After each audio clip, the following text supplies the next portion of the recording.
Okay, we are here with Susan Cromer, and we are beginning a course which is called course number 5 plus. The textbook of which is The Secret, my book, The Secret. No, not The Secret you heard about. This was written in 1999. Now, not to put down the other book, The Secret, but the other book, The Secret, and this one are totally different. So, as I was saying, what was I saying? How this is different from the material in that other book, The Secret, is very good. It's really beginner stuff. I knew that stuff when I was a child, when I was 6 years old, through my father. My father initiated me into this work, and there are many people that knew about that before it was published. The Secret, is made up of 561 concepts. Okay, so it's really funny. I wrote these books, and I didn't have anything in mind, making courses or anything. And then I started turning them into courses, then I realized that it was like as if I would direct it. Everything is falling into place. So, the first book I ever wrote was Developing Confidence in Personal Magnetism, and that became the textbook of Course 5, because Course 5 is more practical right now for life on Earth. Then I went into Course 5A, which is really spiritual. That's where we have the 12 keys, very, very important. And then I started going over this one again, and I saw that this is the one that should be sandwiched between Course 5 and Course 5A. So I called it Course 5 plus. Now, in Course 5, this is very important. In Course 5, you get a transformation of practical things on Earth, all around, magnetism, everything.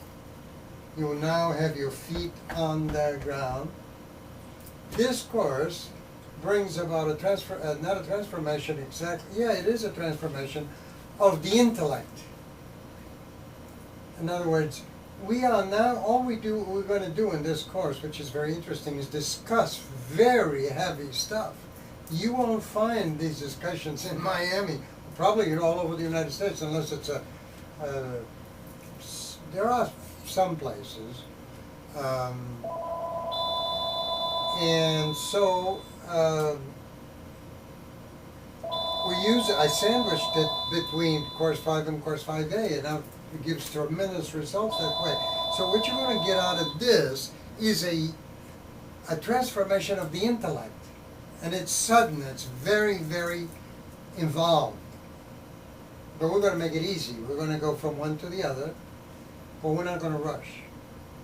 One thing I have found out as a result of all of this research I've been doing since last January is that you need to let go of the obsession that modern man has. Hi Gil, my name is Ashley Woods, and I saw your posting on the University of Miami's with website for this obsession with rushing. I'm calling because I'm interested. You can't rush. I'd like to move in at the first of the month. And you sit down every morning. I go like this because that's where I sit on that side. 447-8344. You sit down every morning for 15, 20 minutes, but I like it so much, I look at the clock, I've already spent 45 minutes.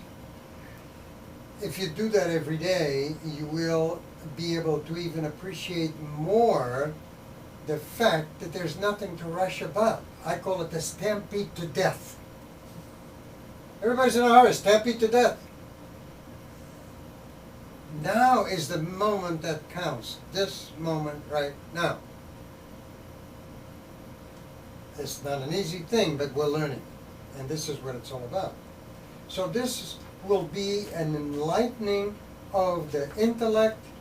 It will get that reason and intelligence And now that you're a graduate of course 5 days, so that your intelligence and reason have been unconditioned to quite a great extent. So you'll be even more ready to deal with these, see? So we're going to start actually from the beginning, and I'm going to have you read Okay. even the very, very beginning and the preface. It's very short, because we're going to be stopping a lot and talking about these things, yeah? So let us begin where it says attention. Okay. Yeah. Attention. The material that follows might be very uncomfortable for you. If you are satisfied with your way of life, you might want to reconsider reading it. Once you read it, understand it, and digest it with an open mind, it might be that a big bang of euphoria will take place inside you. Mhm. You will find yourself in another state of mind where nothing can stop you from achieving your goals. At the same time, you might be frowned upon by friends and family who might abandon you. The worst that can happen is the feeling of freedom you will experience and the great joy and self-esteem that come from health, prosperity, and self-ownership.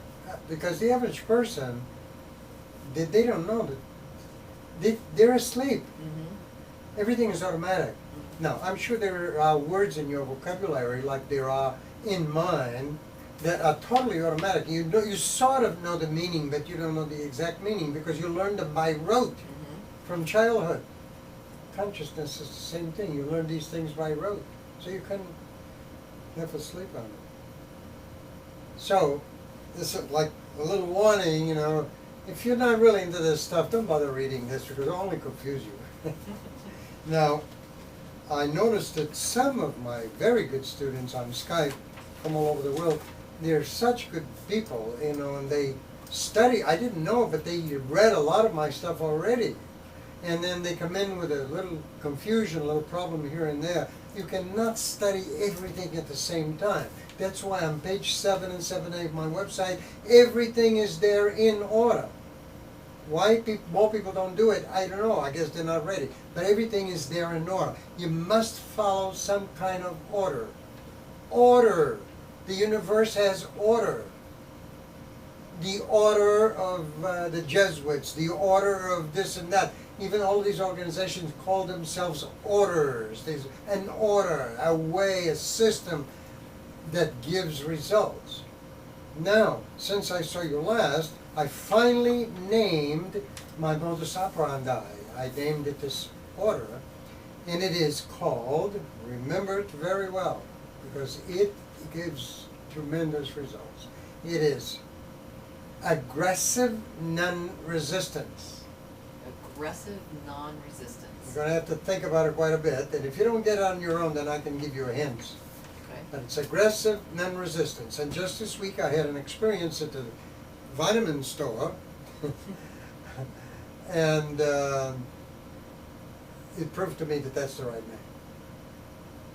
Because there's a certain lady there trying to invalidate me, and I didn't bother me in the least. I just spoke to her, and I said, well, you know, it's the way it is.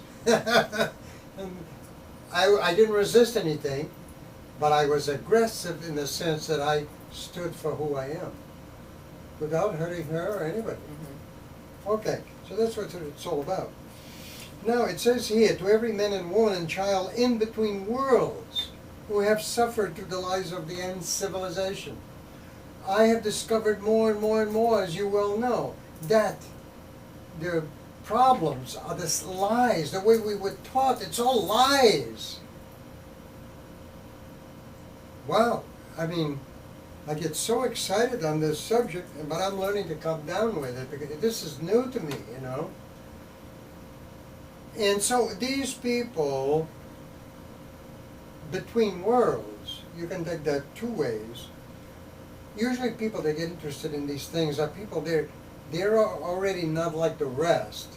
They've already waked up some, but they don't quite know what the other world is about. So these are the people between worlds. They're still on that path, still dwelling before the threshold, as the ancients used to say. Now, of course, another thing I wanted to say is there are many things like this on YouTube, here and there, all this magic, white and black, shamanism, all of these weird old stuff. You know, I want to tell you, it's all of that stuff, we know that already. That, to me, that's old stuff. You wouldn't go back to a horse and buggy to travel or take your vacation. You would take a nice modern car. So modern mysticism and the modern path uses modern ways of doing things. We don't need to create circles on the ground and light candles and do all of these things to perform magic, because we are performing magic now. We can perform magic instantly, like I did this morning on my health. So that's another thing I have to say there. I have to say it as it comes to my mind, otherwise I forget. If I'm talking too much, just let me know. All right, then there's that poem, you already know that. Now let's read the preface, because there's some good stuff in here about this whole thing. I like to think of the secret as the secret of secrets, but don't go expecting to find a couple of lines in this document which, upon reading them, will suddenly make you free and successful. Secrets don't always work in this fashion. It depends on the subject to which the secret applies. Right, now one of the things that I have noticed in teaching this stuff, especially recently, is it's getting more and more popular. Every day, not a day goes by that somebody doesn't order a book or writes to me a question and stuff like that. And this is how they get you. There's so many groups and so many people teaching, but everything is pragmatic. They know that people want money. They know that people don't want pain. The doctors know that too. So what do? They sell you drugs. You know, and especially for people that are on dwellers on the threshold who are having difficulty confronting who they are. Of course, in modern teachings, this is all psychological stuff. And what do? They give you drugs for it, so you don't have to look at the problem, because the problem hurts. Of course it hurts. I know it hurts. But if you don't look at it, you will never eliminate it. You're just numbing it. Hmm? You're just numbing it if you do that. You're numbing it. Yeah. So those people who sometimes in an emergency, yeah, you can take, I never did, but in an emergency, you go to a doctor, psychologist, he gives you something temporary that's okay, but you have to be totally there to look at the person who you are now. Because that fear, or whatever you experience inside you, is really you. But now as you eliminate the lies, you become who you truly are, starts coming out, and that's the beautiful part. And then it becomes your friend, your mentor, your buddy. It is really a buddy. Unless, of course, you were to give up the study and never have anything more to do with spiritual science. So, okay, let's go from here. There are two kinds of secrets. The technical and the universal. All right? The technical secret is simply a lack of data on your part, something technical you didn't know. Thus, if you were repairing the alternator in your car and you ran into a great difficulty and along came a master mechanic who said to you, "I will show you a secret that will immediately solve the problem," this would be called a technical secret. He tells you to cross two wires and the problem is solved. Right. Got it? Yep. Good.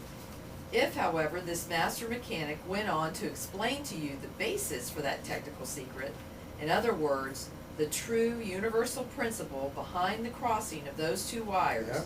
we could say that the secret had advanced to universal proportions. Yeah. It is universal because once comprehended, it becomes a truth that will align all other activities. This is what I'm talking about. My system is as a priori as possible.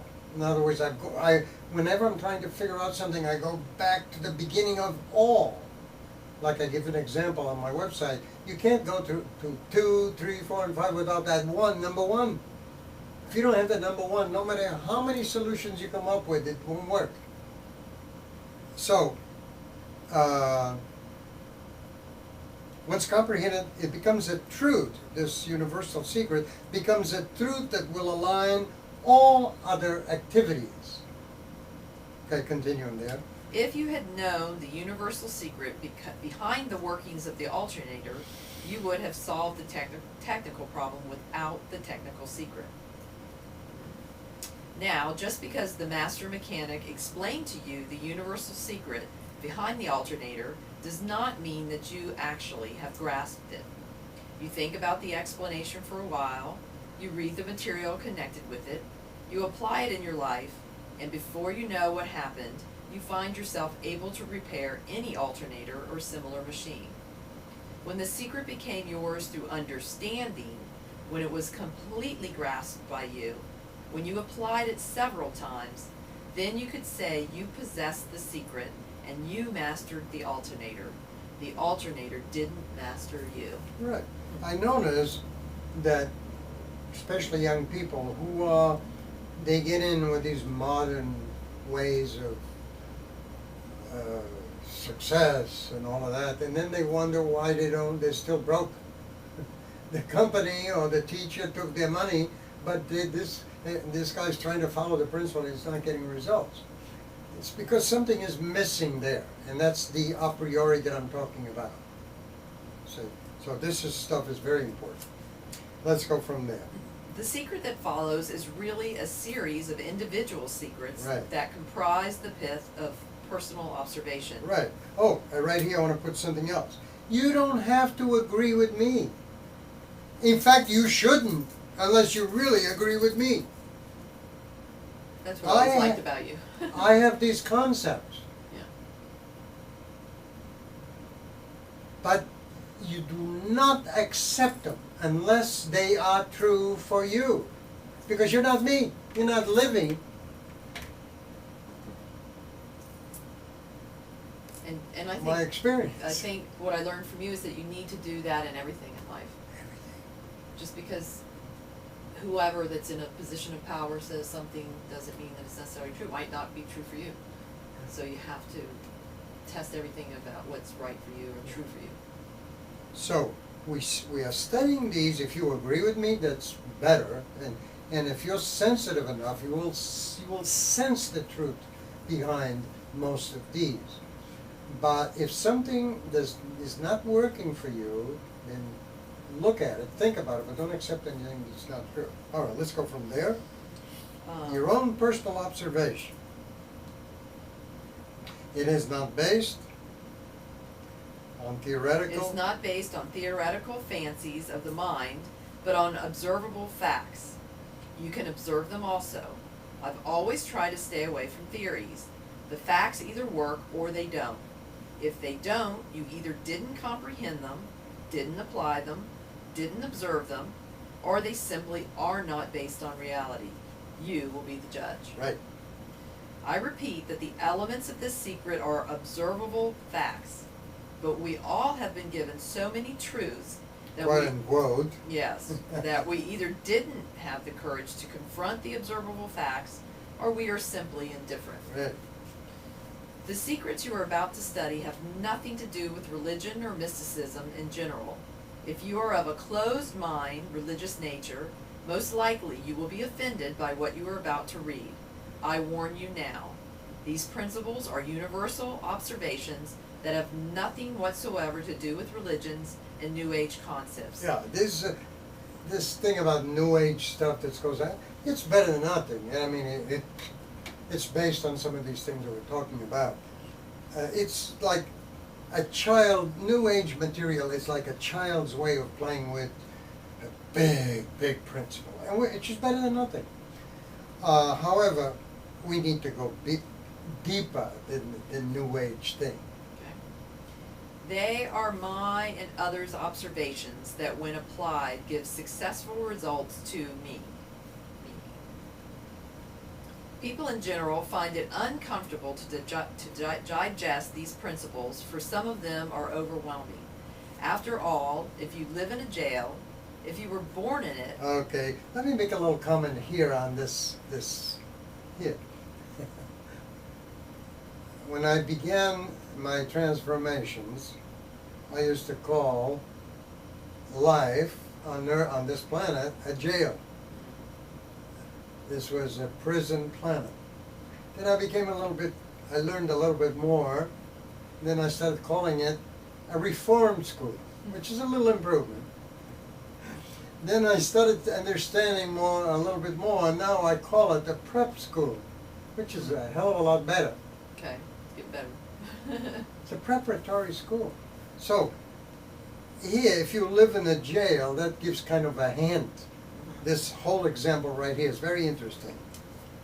If you live in a jail. If you were born in it, if you didn't know you were living in a jail. Right, which is, we don't know. We don't know where you're born. Some people don't even remember. We don't know. If your parents didn't know they were living in it, if no one in the jail knew they were living in a jail, but you were discontent in this place, not knowing why, and many of the others were discontent also, and someone came up to you one day and told you with proofs that you were living in a jail, you would probably be overwhelmed, astounded, and depressed. Right. But once you got over your depression, the most natural thing would be for you to escape and claim the freedom that was rightly yours. As long as you were, unknowingly, a prisoner, you were discontent without knowing why, and without the knowledge that you could be free. And this is why you have all of these alluding to salvation. That's what they're talking about. How to learn your lessons and get the hell out of here. That's salvation. Salvation. It's getting rid of the lies. The lies are the big things. It's just incredible. All right, go on from there. The interesting thing is that the realization of being in a trap you didn't know existed is itself the secret that solves the problem of your individual freedom. The rest, the escape itself, descends to a technical process which is simple once you have grasped the universal secrets. Thus, in the allegory above, the escapee saw the actuality of his existence. He or she became free through the observation of reality. Now all he or she needs is a tall ladder to scale the walls of the prison and succeed in freedom. This is the technical aspect. Right. The technical secrets of freedom and success require self-effort and discipline. Right. The universal secrets require honest observation and understanding. Yeah. Observation. And how can you observe? You have to be there totally in present time, looking, observing, feeling, sensing. Okay, go on. Success is different for different people, but it should never be lopsided. It should be evenly distributed through health, personal power, wealth, and love, sex.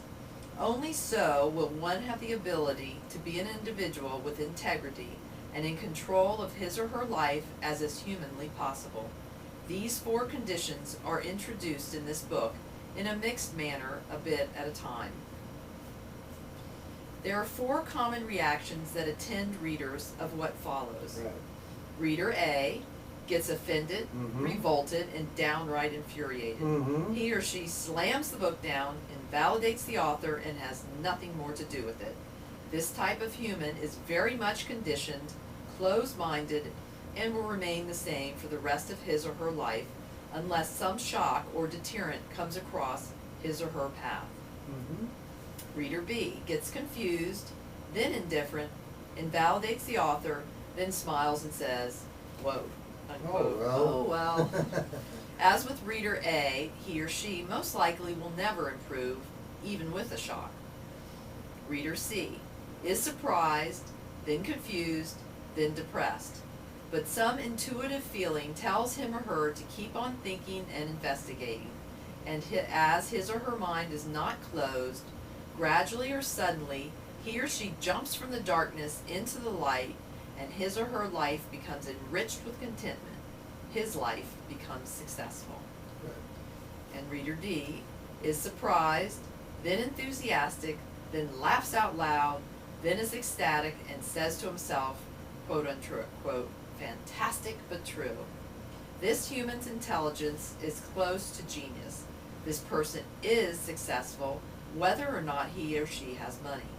But strangely enough, this is the type of person who needs this study the most, because his or her evolvement is bound to come to conflict with his or her coarser environment, and he or she will blame him or herself rather than the negative influences surrounding him or her. This secret will make him or her a giant. Mm-hmm. The author is not a scientist, maybe a philosopher, more so an observer who, at one time, was discontent without knowing why.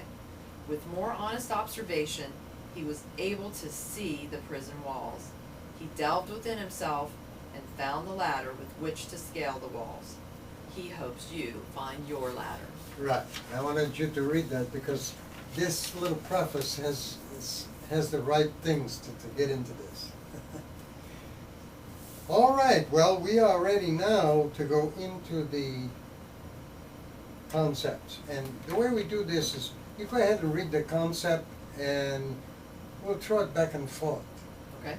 And that's, hopefully we can learn something. All right. So, number one concept.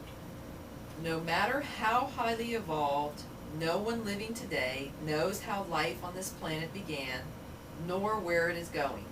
But evidence mounts for what follows in this secret. Right, so as we study more and more, we come to certain conclusions, which are not conclusions. When you're dealing with spiritual stuff, there's never a conclusion. It's always moving. Mm-hmm. And so there's nobody knows. But what I found out that it's not necessary for you to know something that science proved or anything, as long as it is true for you. And to a great extent, that's why this type of study is called occult. Not because there are that many secrets, but because you start to live a double life. Seeing one thing, you're looking at something, but you're really seeing something different from what all these other people are seeing. And is some of that feeling like an intuition that you go with as far as Sure. yeah. Yeah. Now, when it's intuition, it could be just a thought, but you will know how to differentiate between a real intuitive feeling and just an idea. Mm-hmm. There's a little bit more to do in intuitive feeling. Yeah. But if it's true for you, I mean, it could be that you feel it's true. It doesn't Yeah. have to. You don't have to have. I mean, it's Look, just. Jesus of Galilee, that hippie of 2,000 years ago, nice man, nice man. He put his hand on you and said, do you believe I can heal you? And if you believe, you can be healed. So I'm not positive. I think the ultimate secret of all is whatever is, he said that before, it's very difficult to explain. Whatever is outside of you is. Accept it, look at it, even if it hurts. That's that non-resistance. That doesn't mean you have to turn the other cheek, like the hippie said, which is taken wrongly anyway.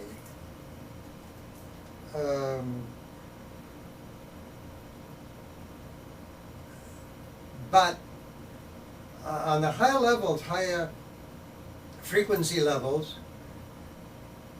whatever is real for you is what is real. And you know it's real because it works for you. And that is all you're concerned with. That's why I make it very, very clear. Don't believe me. I open the door. Go ahead. Walk. Look. See? Try it out for yourself. No, some things after a while, if you get two people that are, for example, exactly at 65% of evolution, well, they'll understand each other. And that's a very good thing for example, in relationships between men and women. What makes them stay together is not this or that, well, little things, but the main thing is they're on the same evolutionary level. Yeah. Okay, let's go to number 2. No matter how Are highly... you okay with number 1? Mhm. All right. No matter how highly evolved, no one living today knows all the secrets of life. Yeah, we're learning. A secret is what is not yet known to everyone. Right. You tell me a personal thing, then you say, Gil, this is a secret. But I gotta tell this guy, that guy, no, it's not a secret anymore. And number 4, evolution is the unencumbered advancement of a life form towards self-determinism and therefore self-creation. Yeah, you might want to read these a little bit slow. Evolution is the unencumbered advancement of a life form towards self-determinism and therefore self-creation. Now, I personally believe that this is where we're going. The more self-determined you are, the more self-creating you are. All of these little stories about God created you out of His love for you and all of this stuff.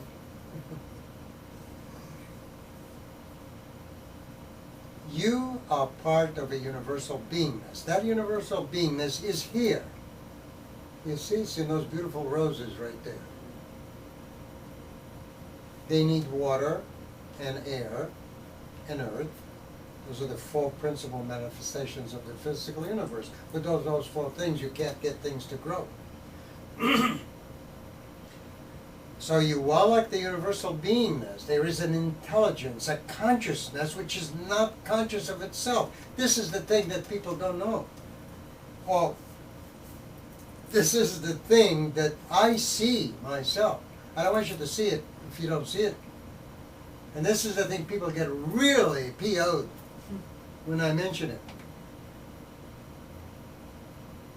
Because you see, for years they've had this little protecting little angel up in the sky, blowing a little trumpet on a cloud, lying on a cloud, and the little angel takes care of them. And all of a sudden I say, there's no such thing? Oh my God. You mean I gotta be dependent on myself now? I'm responsible for myself, my own creation? Come on, what are you talking about? So, these things have to, that's why, if a person is not into this stuff, I don't tell them, don't read this book. Yeah. You have anything to Challenging. say there? No.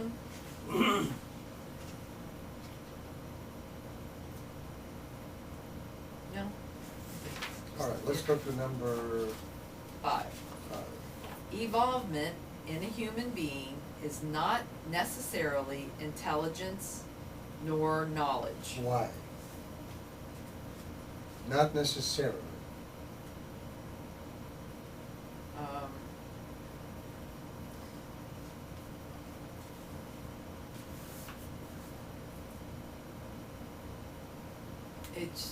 It's more your ability to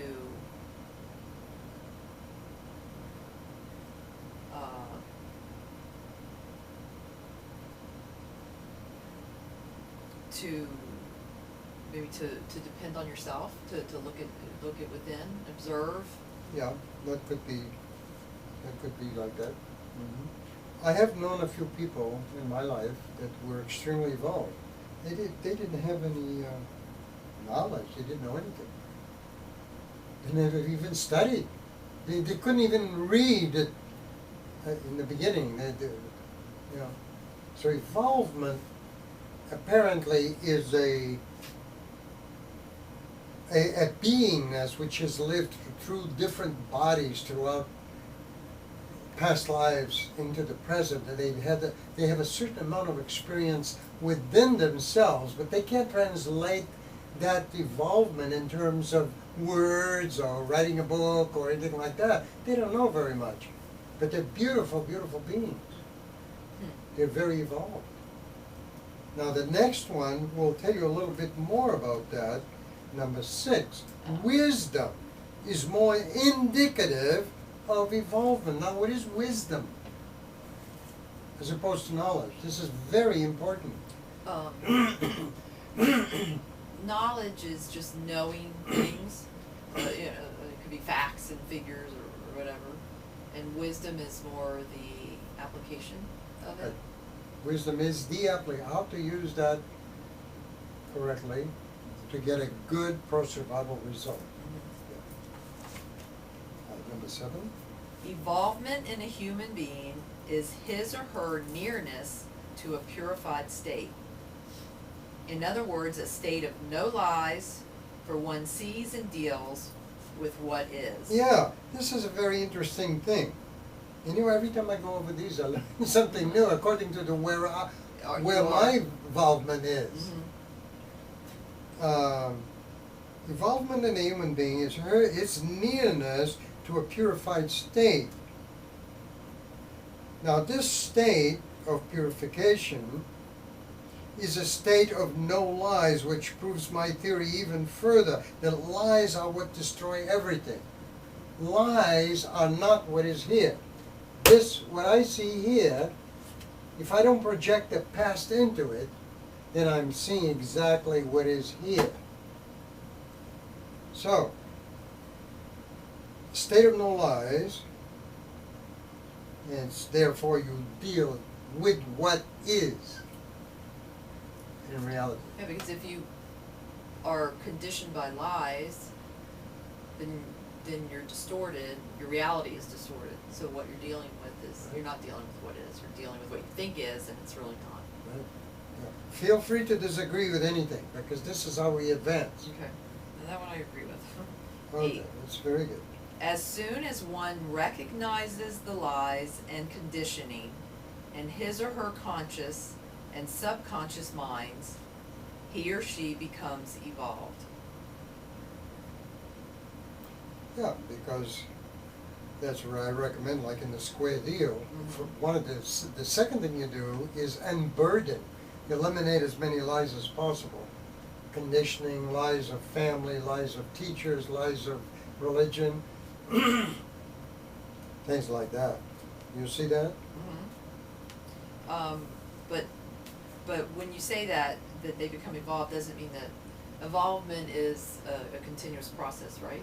Yes. It's not, you become evolved, but you're gonna keep That's continuing. yeah, Okay. it becomes evolved, it becomes more evolved than before. Right, okay. 9, spiritual freedom is simply the attainment of a high degree of evolvement. Yeah, Okay. that's obvious. And 10, in unraveling the secrets of life, one should follow no one. Teachers may open doors, yes, but one follows his or her mind only, for there reside all answers. You see that? I see that. I know it's hard because we've been conditioned to depend on other people for our answers. Yes. There are many teachers of this nature of what we're doing right now, even though they say that don't believe me, they want to come in first place in the student's life. Now, Krishnamurti, one of my mentors right here, one of my 12 mentors right here, I like that man.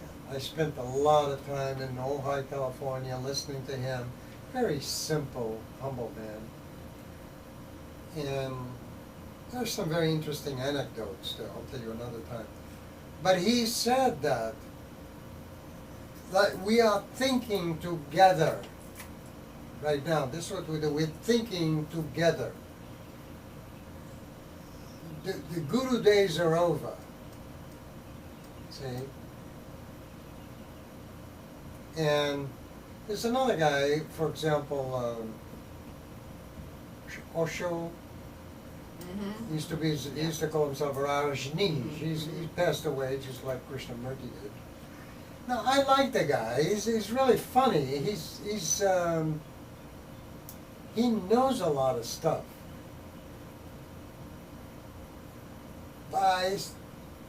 detect something there that is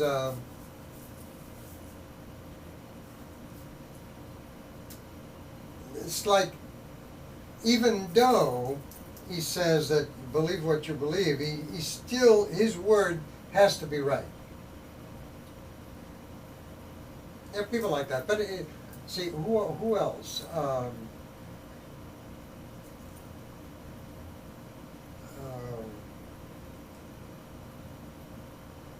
Anyway, I met quite a few teachers in this stuff because I used to belong to several organizations.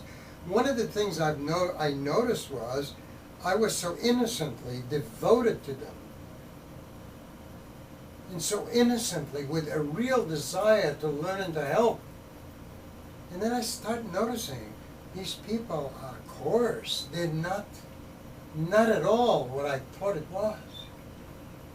And then, like I say on my website, you get to a point on the path and you've got to walk alone. So I said to myself, why not allow my students to walk alone right from the very beginning? So you're alone, you're walking this path, but you're alone. But I'm glad that I'm here in the case of this student last week. Heavy stuff, I mean really heavy stuff. I was able to help him because I went through the same thing.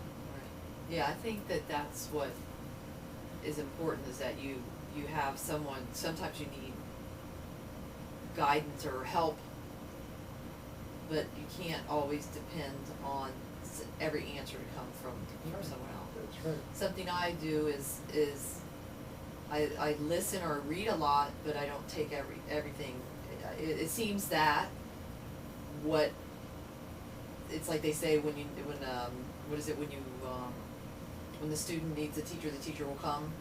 Yeah. It's Right. like, Did you know about that? yeah, You yeah. read that So somewhere? yeah, so it's for me, it's like sort of like I get bits and pieces of things that it's like, yeah, okay, that, but it's just that one portion of maybe a whole book or an hour lecture or something, but it's Very good. Yeah, but it's That's right. Very good. So you reach a point in your evolvement where everything that happens means something to you. If you pay attention to it, you'll see that one thing came after another thing that needed to be there. And some people say, the materialists, they say, well, you're creating the whole thing. I know I'm creating the whole thing. But they say it like, well, it's like an invalidation. Well, we are creating all of this stuff, but so what?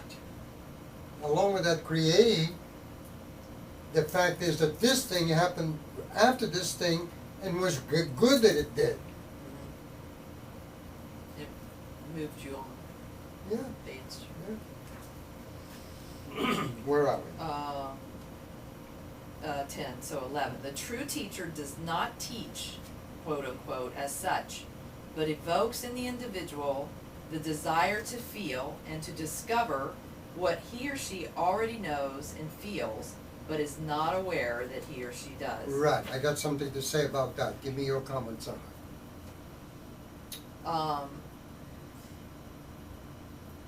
Well, if you're taught to, it's that, hey, this is the way it is. To me, that's what it means. This is the way it is, and you got to think that way. You got to believe that way. You got to feel that way. But what should happen is you're exposed to the material or you think about it, and then it becomes the truth to you. You get a feeling for it, or it's not forced on you. It's absorbed by you. Well, again, we have a duality here in teaching because I'm a vocal coach. And when I teach you to produce the sound that we require to be a singer, I'm teaching you something. That technique is the only thing that can be taught.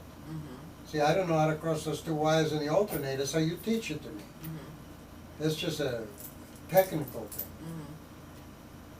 But there is more after you already know the technique. For example, an advanced voice student, when he comes to me, I'm not worried about technique. He already knows the technique. Now, I can't tell him what to feel.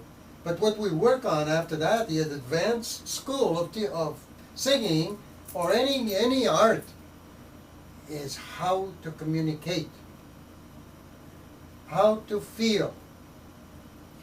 Well, that's what I think, what I've learned from you is you've had, in the courses, you've had us do things.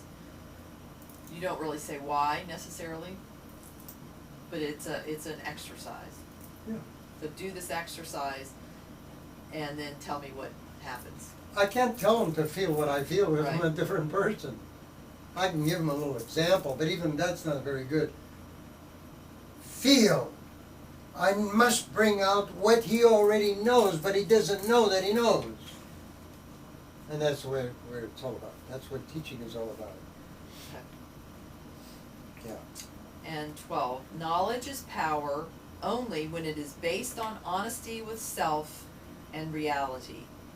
Thus, one is a cause and not an effect. All right. Knowledge is only what it is based on honesty with self-reality. This one is a cause and not an effect. Okay. What does it mean to be a cause and to be an effect?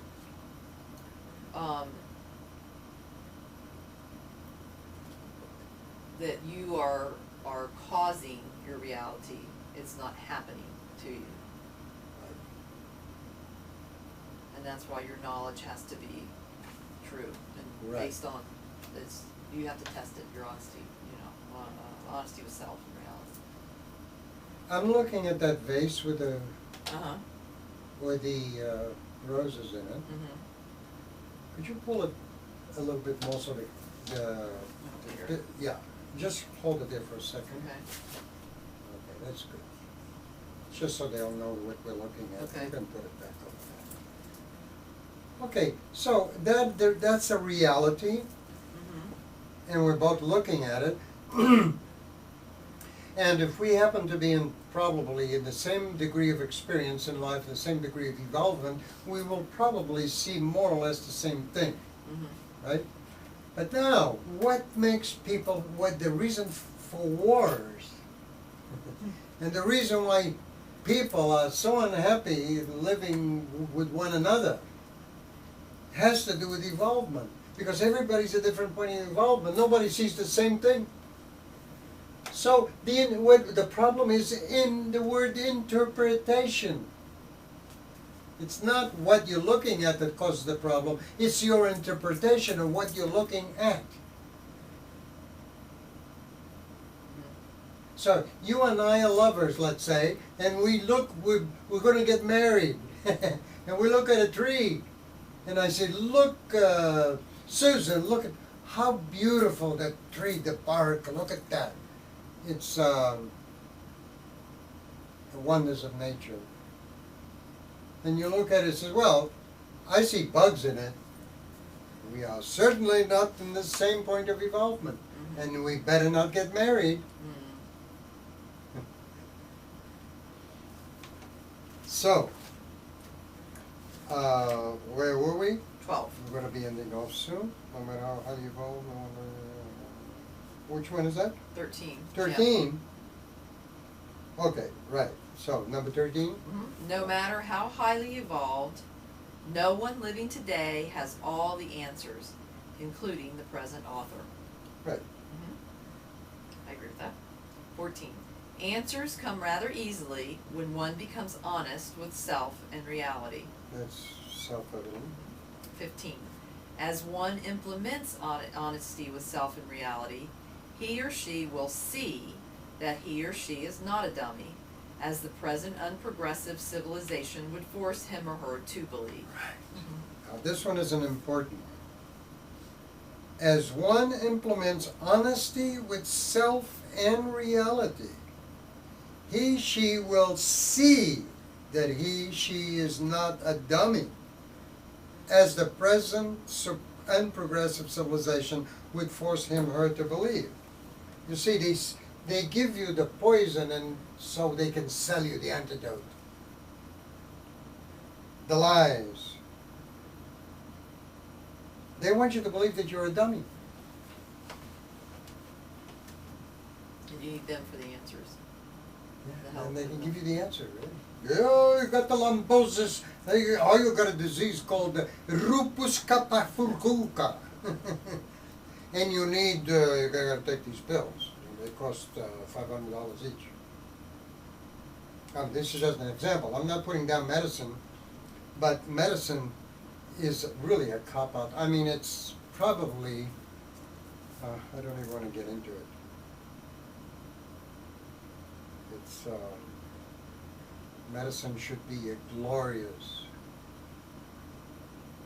spiritual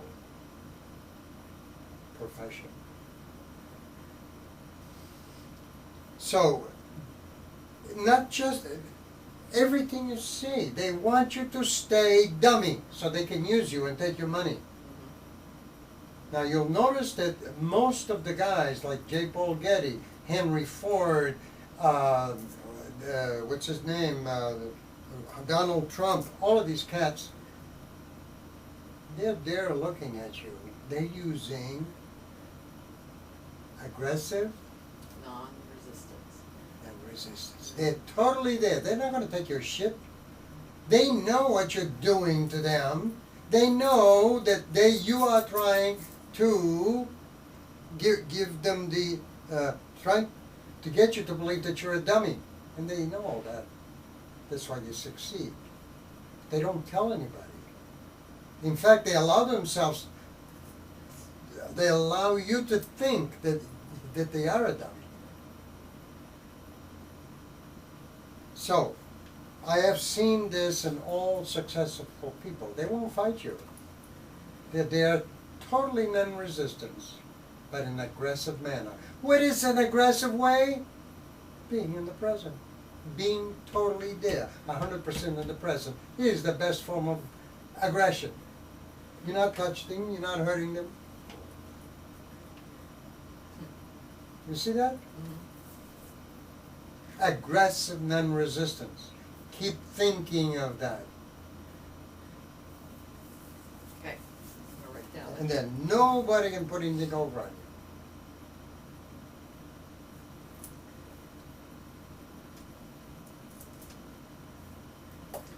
Okay, and Now, before we finish, I just want to suggest that during the week you go over the ones that we did here okay, with the way we threw it back and forth. If this week you go over them again, you'll get better results, and then go ahead a little bit for next time. all right. Yeah. So number what, 16? Uh-huh. It All is right. not necessary to be a scientist, nor even understand science, nor a mathematician, nor a physicist, nor an authority to understand existence and self. I think that's really important because a lot of people think they don't know enough, or the scientists, oh, they said that, so they know it.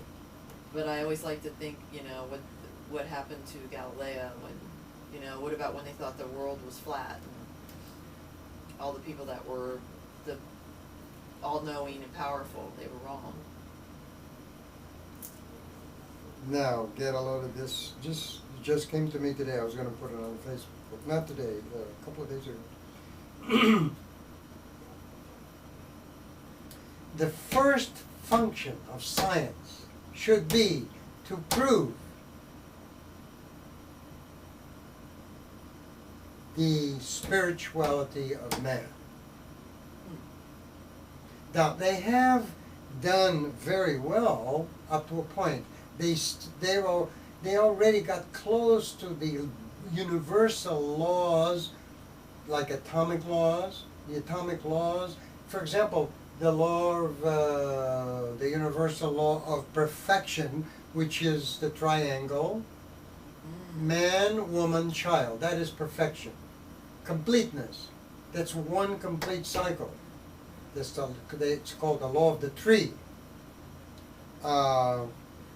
They have discovered scientifically that it takes, I'm just going to put it in a very simple way, but for example, I'm sure there's more than this, but this is enough to illustrate what I'm trying to say. A positive, let's say, electron, a positive atom, no, positive electron, a negative electron get together, and then it manifests as an atom, or vice versa. something like that. You get the idea.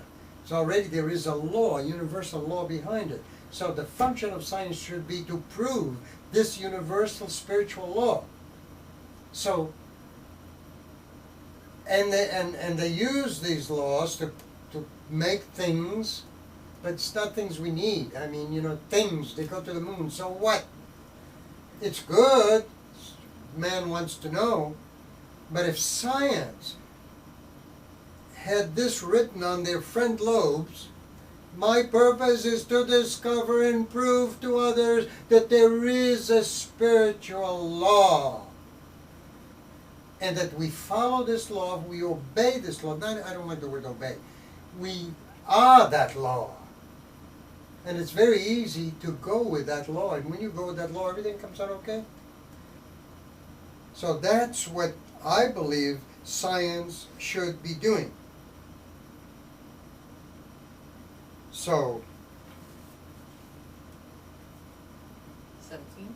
it is not necessary to be a scientist, nor even understand science, nor a mathematician, nor a physicist, nor an authority to understand existence and self. So we don't need to be any of this. We do it ourselves.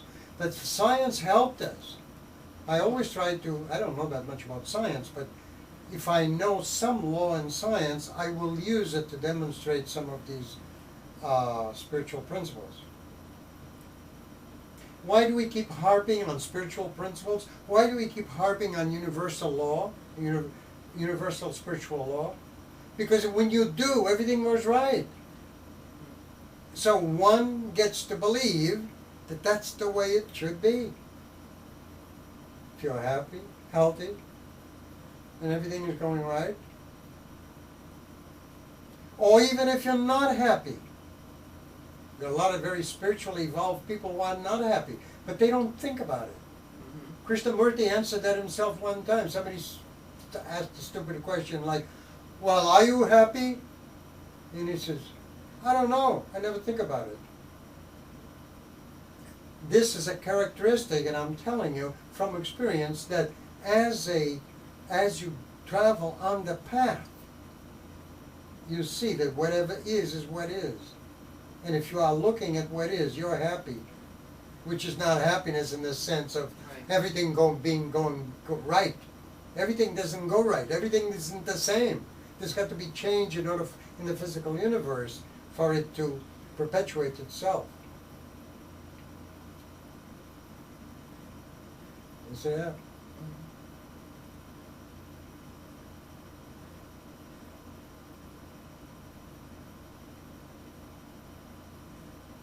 Going to 17?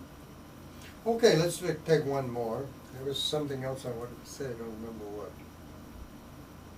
Go ahead. 17. Thus, non-dummies can see, can focus attention, and can generally observe what is in front of them, and thus reason rationally based on what is, not stories of tradition circulating around for the past 3,000 years.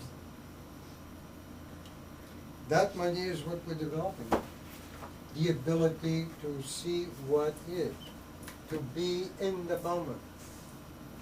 Because if you see what is, you see what's true, not the lies circulating around for the past 2,000 years. What do you got to say about that? Yeah, I think being in the moment is a really difficult thing for us, you know, because we are, for whatever conditioning we have, is to go back to the past, worry about the future, you know, instead of staying and saying, okay, this is what is right now. That's really all that matters, like you said. Yeah. Because that's all we have. We Well, can't go back, we can't, you know, we may not go forward, so stay here, look at it, and See, in the physical universe, you have the past, the present, and the future. And in the spiritual beingness, in the universal beingness, there is no past, no present, no future. That's what's so difficult for the human physical mind to comprehend. Very, very difficult. And the closest I have come to it, I tell you, it is in course 5A. That's the closest I've ever come to it. So universal beingness is a nisness. It never had a beginning. See? No past, so no past, how can there be a beginning? Now a little bit of that is in the Bible. The Bible has a lot of hints that you can use, but certainly you can't take them literally. So you have no past, present, no future. There's no end. It's just now. Time, space has no end. Remember from the course 5A? No end. So if you can remember that, living in a universe that has a past, a present, and a future, if you can remember that, I'm not even going to say the word try. There's no trying. You're either in the present moment or you are not. What interferes with this present moment right now is all of a sudden I get a big head and I want to show off to you, or I have some kind of selfish motive in doing or saying something, then I go off present time. In present time, you are who you are. You are not that moment trying to figure out who you are. There is no lie that interferes with that beingness. You remember we did the just being, look on both sides of the room, try to be aware of both sides of the room. That's how we learn to go into the alpha state, like that. Do that once in a while, and just think about it a little bit. You'll see it. There's no no past. It's just right there. So I think maybe we should end here. I think the tape is just about Okay. to go.